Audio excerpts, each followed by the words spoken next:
ఇక చెవిరెడ్డి భాస్కర్ రెడ్డికి serious warning ఇచ్చారు పులివర్తి సుధాకర్ రెడ్డి. హద్దు దాటితే పరిణామాలు తీవ్రంగా ఉంటాయని హెచ్చరించారు.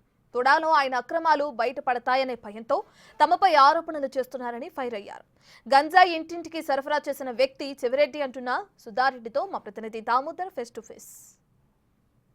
చిత్తూరు జిల్లాలో కొత్త రకం రాజకీయం మొదలైంది. ఏదైతే అధికార పార్టీ నేతలు వివిధ కారణాల వల్ల ఉద్యోగులతోనూ బయట పెద్ద ఎత్తున అవినీతికి పాల్పడుతున్నారంటూ సోషల్ మీడియాలో వైకాపాతో పాటు అదేవిధంగా వారి అనుబంధ మీడియా పత్రికల్లో పెద్ద ఎత్తున వార్తలు వస్తున్నాయంటూ ఆగ్రహం వ్యక్తం చేస్తున్నారు టీడీపీ చంద్రగిరి ఎమ్మెల్యే పులివర్తి నాని భార్య సుధారెడ్డి. మేడం చెప్పండి, ఈ 9 నెలల కాలంలో ఏదైతే అవినీతికి పాల్పడుతున్నారంటూ ఆరోపణలు చేయడం, తర్వాత సైలెంట్ కావడం, సోషల్ మీడియాలో పెట్టుకోవడం జరుగుతుంది. దానికి మీరు గతంలోనూ ఏదైతే ధీటుగా సమాధానం ఇచ్చారో ఈరోజు కూడా మాట్లాడారు. ఎందుకు ఈ ప్రక్రియ కొనసాగుతుంది?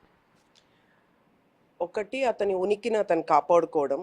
అతన్ని కొన్ని సంవత్సరాలుగా చూస్తున్నాం. అతను రాజకీయం చేసే విధానం కానీ అన్నీ అతను ఉనికిని కాపాడుకోవాలంటే మంచి కావచ్చు చెడు కావచ్చు ఏదో రకంగా వార్తల్లో ఉండాలి మొట్టమొదటిది. రెండవది, మనల్ని ఎంతో అవినీతి పరులని గెలిచిన రోజు నుంచి అతను చేసిన తప్పు ఏంటంటే అతను తెలియకుండానే మనకు మంచి చేశాడు.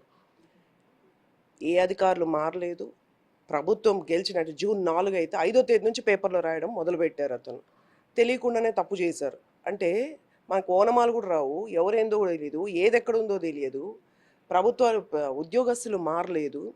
అంతా అతని హయాంలోనే నడిచిన రోజు నుంచి మన గురించి రాస్తూ ఏంటది మఠం భూములని, ఇసుకలని, ఇంకొకటని కానీ ఏది ప్రూవ్ చేయడానికి కుదరలేదు అతనికి. సో పెద్ద ఆయనకి దగ్గరగా ఉండడం చూశారు.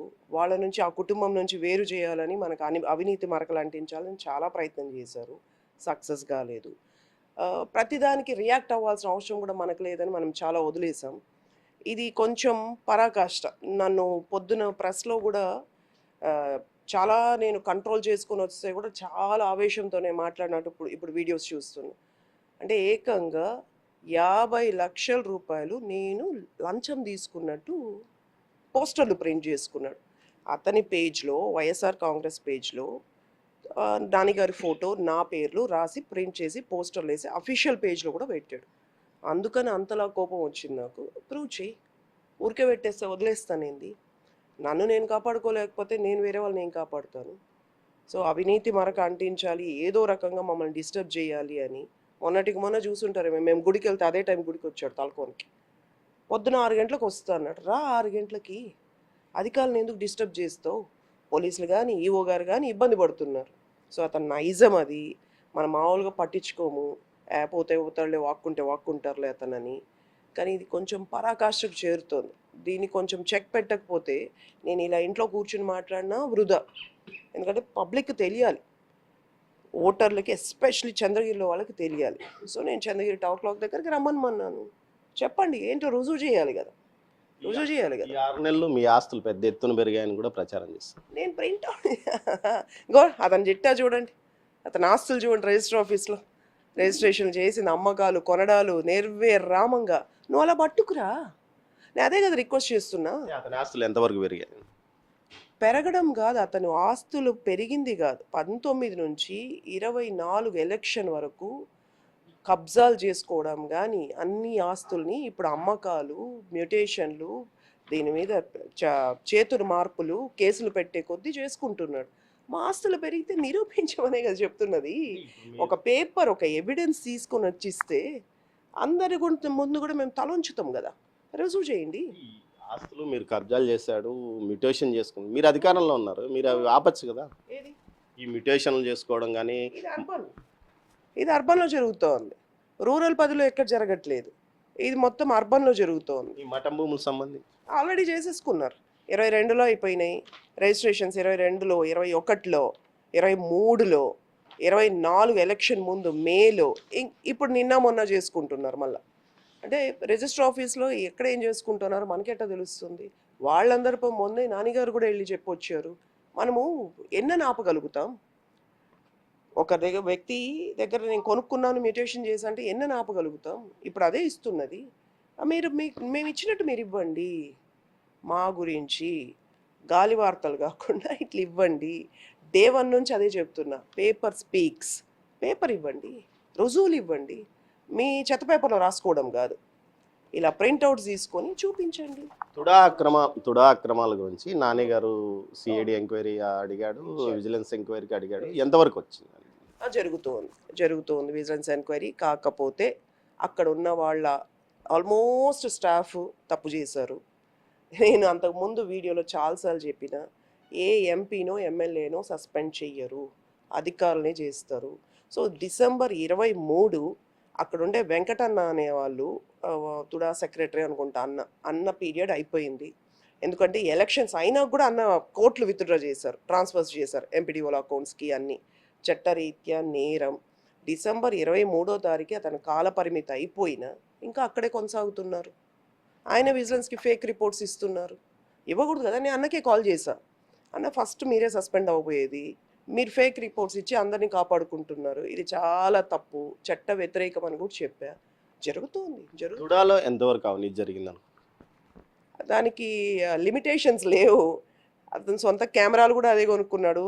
లిస్ట్ నేను ఇంకా కాసేపు తర్వాత దాన్ని ఏమంటే, నేను ఇందాక చెప్పినట్టు ఇది ఒక్క రోజుతో చెవిరెడ్డి గారి ఆగిత్యం అంతం అవ్వదు.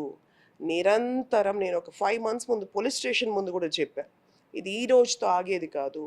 నెక్స్ట్ ఎలక్షన్స్ వరకు అతను ఉనికిని అతను కాపాడుకోవాలంటే మా మీద బురజగలితే మేము అతని గురించి మాట్లాడతాం. ఏదో రూపంలో అతని పేరు ప్రచారం అవ్వాలి. తుడాది నెక్స్ట్ మళ్ళీ ఏదో ఒకటి చేస్తాడు, అప్పుడు మళ్ళీ పంచుతానులేండి నేను. ప్రతి పాయింట్ లెక్కలతో పాటు ఇద్దాం. సోషల్ మీడియాలో మీ గురించి పోస్టర్స్, ఏదైతే వాళ్ళ అఫిషియల్ వెబ్సైట్లో పోస్టర్స్ పెట్టాడని అంటున్నారు, దానిపైన మీరు చట్టపరంగా ఏమైనా చర్యలు తీసుకోబోతున్నారు? చట్టపరంగా చర్యలు తీసుకునేదానికంటే ఓకే, నేను కేసు అయితే పెట్టాలా, ఎందుకంటే లేటర్ ఆన్ రిగ్రెట్ అవ్వకూడదు, యాడ్ అవ్వాలి, తప్పులు అతను అన్నీ కూడాలి. అసలు దాన్ని పెడితే వాళ్ళకి లాభమే ఉంది, నష్టమే ఉంది. ఎవరైనా వాళ్ళకైనా ఒక భయమా, భక్త, ఆడవాళ్ళంటే ఒక మర్యాద ఏమైనా వాళ్ళకి. గతంలో పోక్సో కేసు ఒకటి నమోదైంది, దాని మీద ఎలాంటి స్టెప్ జరుగుతుంది? కేసు ఉంది కదా, బెయిల్కి అప్లై చేశారు, బెయిల్ రిజెక్ట్ అయింది కదా, నడుస్తుంది కదా. అది ఏ రోజుకైనా అరెస్ట్ అవుతారు కదా, లేకపోతే ఇంకా పోరాడి బెయిల్ తెచ్చుకోవడానికి చూసుకుంటా ఉంటారు. తప్పు కదా. అందుకనే కొంచెం వాయిస్ తగ్గింది ఇప్పుడు. ఆడపిల్లలకి ఇంకా ఆడవాళ్ళని గౌరవించడం ఇంకా చాలా నేర్పిద్దాం అంతే. చెవిరెడ్డి సంపాదించిన ఆస్తుల లిస్టు బయట పెడతాను అంటారు బహిరంగంగా, ఎప్పుడు పెట్టబోతున్నారు? నేను ఈరోజు ఇచ్చా, చాలా ఉన్నాయి.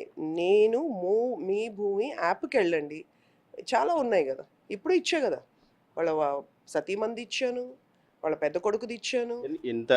ఎందుకు చూపలేదు? ఎంత ఆస్తి ఉంటుంది? ఒకరొకరి మీద ఉంది, 70, 80, 60 అలాగా. కుటుంబం మొత్తంలో 400 ఎకరాలు ఉంది, ఒక్కరొక్కరి పేరు మీద ఉంది. ఇవన్నీ సర్వే, ఈ రిజిస్టర్ నెంబర్స్ అని, డాక్యుమెంట్ నెంబర్స్ అన్ని వాళ్ళవే, ఇవన్నీ వాళ్ళవే. ఇలా మనం ఎన్ని పెట్టినా వాళ్ళకేం ఒక తెగింపు, డబ్బు ఉందన్న ఒక అహంకారం, అలవాటు పడిపోయిన జీవితం. మన గురించి మాట్లాడినంత వరకు కర్మని బాగా నమ్ముతున్నాం, శిక్ష పడుతుంది. తప్పు చేసిన వాళ్ళు అనుభవించకపోరు. మనల్ని డిస్టర్బ్ చేసిన ప్రతిసారి మనం ప్రెస్ ముందుకు వస్తాం, ఎందుకంటే టైం వేస్ట్. అతని గురించి మాట్లాడడం పూర్తిగా టైం వేస్ట్. కానీ వచ్చితే డెఫినెట్గా అప్పుడు ఖండించడానికి వస్తాం. మీరు ఇంకో ఛాలెంజ్ ఇస్తారు, నీ మీద నేను 29లో నేనే పోటీ చేస్తా, నువ్వు పోటీ చేస్తే. ఎందుకు అంత ధీమాగా మీరు చెప్తున్నారు? చేస్తా, ఒంగోలు ఎలవంటి కూడా వెళ్ళి చేస్తా. అంటే నా పైన కాన్సన్ట్రేషన్ ఎందుకు? ఫస్ట్ క్వశ్చన్, అతను నాకు అనవసరం. 19లో కూడా నా కారు మీద దాడి చేశాడు, నా మాన ప్రాణాలు తీయడానికి చూశాడు. దాంట్లో కీలక పాత్ర వాళ్ళ సతీమణిది, వాళ్ళ అమ్మగారిదే అక్కడ కూడా ఉన్నది, వాళ్ళ కుటుంబ సభ్యులదే ఉంది. నా పైన అంత కాన్సన్ట్రేషన్ ఎందుకు? అప్పుడు కూడా రాశారు నా మీద పేపర్లో. 19 ఇప్పుడు ఏది రాశాడో 6 నెలలు రాశారు అతను. పేపర్ క్లిప్పింగ్స్ ఉన్నాయి, సేమ్ స్టోరీ. అధికారులను బెదిరిస్తారు, అధికారులు కుర్జీలు లాక్కుంటారు, సేమ్ స్టోరీ. అప్పుడు నేను ఖండించా, అప్పుడు కూడా నేను ప్రెస్ ముందుకు అతని వల్లే వచ్చా. నా పైన ఎందుకు కాన్సన్ట్రేషన్? ఐఎమ్ నథింగ్ కదా, హూ యామ్ ఐ? ఇలాంటి సోషల్ మీడియాలో మిమ్మల్ని కానీ, ఏదైతే గత 6 నెలల నుంచి రూలింగ్లోకి టీడీపీ వచ్చిన తర్వాత మిమ్మల్ని ఎందుకు టార్గెట్ చేసుకునే దానికి మీరు చెక్ పెట్టలేరా, లేకపోతే మీరు ఎదురుదాడి చేయలేకపోతున్నారా? ఎందుకు చేయట్లా? చెక్ ఎందుకు? మీ నోటిని మేమెట్టా ప్లాస్టర్ వేస్తాం? మీకు అద్దు అదుపు లేకుండా, మీకు మర్యాద లేకపోతే, ఆడవాళ్ళంటే గౌరవం లేకపోతే మేమేం చేస్తాం? మాట్లాడుకోండి. చెక్ పెట్టకపోతే పోలీస్ కేసు ఎందుకు అయింది? చెక్ పెట్టబట్టే కదా, చెక్కులు పడుతూ ఉండబట్టే కదా మా మీద రివర్స్ దాడి చేస్తున్నాడు అతను. కేసులు ఎలా ఫైల్ అయినాయి? కేసులు ఎలా ఫైన్ అయినాయి? ఈరోజు మొత్తంగా ఏ డిపార్ట్మెంట్ని వాళ్ళ డ్యూటీస్ చేసుకునేటట్టు చేశారు. అతని హయాంలో పనిచేసిన వాళ్ళే కదా అందరూ. మీ అనుకూల మీడియాలో కూడా మీకు వ్యతిరేకంగా వార్తలు వస్తున్నాయి అన్నట్లు అతను కామెంట్ చేస్తున్నాడు. అంటే ఏదైతే టీడీపీకి అనుకూలంగా ఉన్న కొన్ని మీడియాలో కూడా మీకు వ్యతిరేకంగా వార్తలు వస్తున్నాయి, ఇది నిజం కదా అన్నట్లు కూడా ఈరోజు మీరు ఏదైతే బహిరంగ సవాలు విసిరిన తర్వాత అతను కామెంట్ చేశాడు. పైన దీనిపైన మీరేమన్నా? నానిగారు సమాధానం ఇచ్చారు. నా గురించి నేను మాట్లాడతా, నానిగారి మీద ఆరోపణలు వస్తే నానిగారు మాట్లాడతారు. రాసేవాళ్ళు ఎవరైనా రాసుకుంటారు. స్వేచ్ఛ ఉన్నది, పత్రికలకి స్వేచ్ఛ ఉన్నది. నా గురించి రాస్తే నేను మాత్రమే, నా తరపున నానిగారు రారు, నానిగారి తరపున నేను రాను. ఎందుకంటే ఎవరి వాయిస్ వాళ్ళది, ఎవరి పొజిషన్ వాళ్ళది. నాకు ఏ పదవి లేదు. నేను కార్యకర్త, తెలుగుదేశం కార్యకర్త. తుడాకు ఏదైతే తుడా సప్లై చేసిన బెంచీలు గతంలో ఎక్కడంటే పెట్టారు, మేము ప్రజలకు ఉపయోగకరంగా బెంచీలు పెడితే వాటి మీద పేరు లేకుండా పసుపు రంగు వేయిస్తున్నారంటూ కూడా ఒక ప్రచారం చేస్తున్నారు. యాక్చువల్లీ మనం వైట్ రంగు చెప్పాం. వైట్ రంగు చెప్పి దానికి ఏంటది మంచి సూక్తుల్లాగా గంజాయి హానికరం, పచ్చదనం, పరిశుభ్రత అలా ట్యాగ్స్ మనం ప్రిపేర్ చేసాం. ప్లస్ వైట్ పెయింట్ వేయమని చెప్పాం మనం. ఎందుకంటే అది పసుపు ఇంకొకటా కాదు, అతని పేరు వేసుకోవడానికి అతని సొంత డబ్బు కాదు, ప్రజల డబ్బు. మేము ఈరోజు పంచాయతీ పేరు రాసి తుడా నిధులతో అని చెప్పాం. వైట్ పెయింట్ వేయమని చెప్పాం. లేని పక్షంలో ఎల్లో పెయింట్ వేసి ఉంటారు. కానీ నాన్నగారి పేరు రాసుకోలేదు కదా, పంచాయతీ పేరే కదా రాశారు. దాంట్లో తప్పే ఉంది, దాంట్లో తప్పేం గంజాయి గంజాయి అంటున్నారు. మీ నియోజకవర్గంలో ఇప్పటికీ కొన్ని చోట్ల గంజాయి దాగి దాడులు చేస్తున్న పరిస్థితి కనిపిస్తుంది. ఈ మధ్య ఒక కండక్టర్ మీద దాడి చేస్తారు. అంటే అంత గతం అరికట్టలేనంతగా అతను వ్యాప్తి చేశారు. ఆ తల్లుల ఉసురులే అతనికి తగులుతోంది. గంజాయిని ఏ రకంగా డిపార్ట్మెంట్ కూడా మొన్నటికి మొన్న నేను మీటింగ్స్ పెడుతూ ఉంటే ఫొటోస్ చూపిస్తున్నారు. ఏం చేయలేరు, ఇంకా ప్రబలిపోయింది. స్కూల్స్లో కూడా పోలీస్ డిపార్ట్మెంట్ వాళ్ళు కౌన్సిలింగ్ ఇస్తున్నారు, స్కూల్స్కి వెళ్ళి చెబుతున్నారు. అంతటికి కారణం చెవిరెడ్డే, మా అన్నే చెవెన్నే. అంతకుముందు ఉన్నిందా? అంతకుముందు గంజాయి ఎప్పుడైనా ఉన్నిందా చంద్రగిరిలో? రాజశేఖర రెడ్డి గారు ఉన్నప్పుడు, ఎన్టీఆర్ గారు ఉన్నప్పుడు, చంద్రబాబు నాయుడు గారు ఉన్నప్పుడు ఉన్నిందా? ఎప్పుడు లేదు. గత 5 సంవత్సరాలే కదా ఉంది విపరీతంగా. అది ఎట్లా చాక్లెట్లు పంచినట్టు పనిచేశారు. తప్పు, పూర్తిగా తప్పు. ఇతనే కారణం. గంజాయి చంద్రగిరిలో ఉందంటే కేవలం మా చెవెన్న వాళ్ళ కుటుంబమే కారణం, అతనే కారణం. ఆ పాపం ఊరికే పోదు, నిర్మూలించాలి. ఇప్పుడైనా నిర్మూలించాలి. నెక్స్ట్ స్టెప్ ఏంది మేడం ఇలాంటివి ఆరోపణలు రెగ్యులర్గా చేస్తే? ఏముండదు.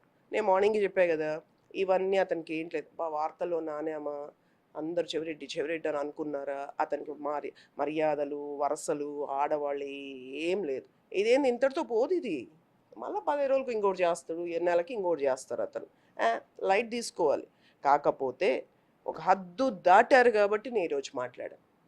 హద్దుల్లో మీరు ఈరోజు ఖచ్చితంగా చట్టపరమైన చర్యలు తీసుకోవడానికి సీరియస్గా మీరు అధికారంలో ఉన్నారు. మీరు సీరియస్గా మీ అధికారాన్ని ఉపయోగించి ఇలాంటి అభూత కల్పనలు మా మీద సోషల్ మీడియాలో పోస్ట్ చేస్తున్నారు. వారి పార్టీ అనుబంధ సోషల్ మీడియాలో పోస్ట్ చేసుకున్నప్పుడు మీరు కఠినంగా చర్యలు తీసుకునే అవకాశం మీకుంది. మీరు ఎందుకు ఆ వైపు ప్రయత్నం చేయలేదు? కేసు అయితే రిజిస్టర్ అవుతుంది. ఏం ఫరక్ ఉంది? ఇప్పుడు నన్ను వదిలేసేయండి, రాష్ట్రం అంతా తీసుకోండి, వాళ్ళ అఫీషియల్ పేజ్కి వెళ్ళండి. ఎన్ని పెట్టుకుని ఉన్నారు చూడండి. ఆడవాళ్ళు లేదు, ఎవరు లేదు. మారరు అన్నవాళ్ళు. ఒక్క నేను కాదు బలైతుండేది. అఫీషియల్ పేజ్ ఓపెన్ చేయండి అమ్మా, అన్ని రోజు పెడుతున్నారు. వాళ్ళ డ్యూటీ అంతే. చట్టము ఇంకొకటి వ్యవస్థల పైన వాళ్ళకి గౌరవాలు లేదు. మనకి ఇది టైం వేస్ట్. కానీ హద్దు దాటి చేస్తే మాత్రం ఖండిస్తాం. దానికి చట్టపరమైన చర్యలు తీసుకోవడానికి వెనకాడం. ఇది వాళ్ళకి వేస్ట్. ఇది నిద్రలేస్తే వాళ్ళ డ్యూటీ ఇది. దాన్ని పట్టించుకోవాల్సిన పని లేదు. అభివృద్ధి ధ్యేయం, దాంతోనే అతను దెబ్బ కొడతాం. ఏదైతే పులివర్తి సుధారెడ్డి గారు అంటున్నట్లు తన మీద ఆరోపణలు చేసిన వ్యక్తి సాక్ష్యాధారాలతో బయటికి రావాలని కేవలం ఆరోపణలు చేసి బురద జల్లాము కడుక్కోండి అన్న రీతిలో ప్రవర్తిస్తున్నాడు. గతంలో 5 సంవత్సరాల కాలంలో అతను సంపాదించిన ఆస్తుల విలువెంత, అతని కుటుంబ సభ్యుల మీద ఉన్న భూములు విలువెంత అన్న వివరాలన్నీ ఆధారాలతో సహా తాను బయట పెడుతున్నాను. తమ మీద ఏదైనా మేము అక్రమంగా సంపాదించుంటే వాటి వివరాలు కూడా బయట పెట్టాలని ఛాలెంజ్ విసురుతున్నారు. మరోవైపు గత 5 సంవత్సరాల్లో చంద్రగిరి నియోజకవర్గంలో దందాలు, గంజాయి వీటన్నిటికీ ఎవరు కారణం అంటే అది ఆ చూపుడు వేలు మాత్రం ఖచ్చితంగా చెవిరెడ్డి మీదే వెళ్తుందని ఆమె అంటున్నారు. కెమెరా పర్సన్ పురుషోత్తంతో దామోదర్, తిరుపతి నుంచి.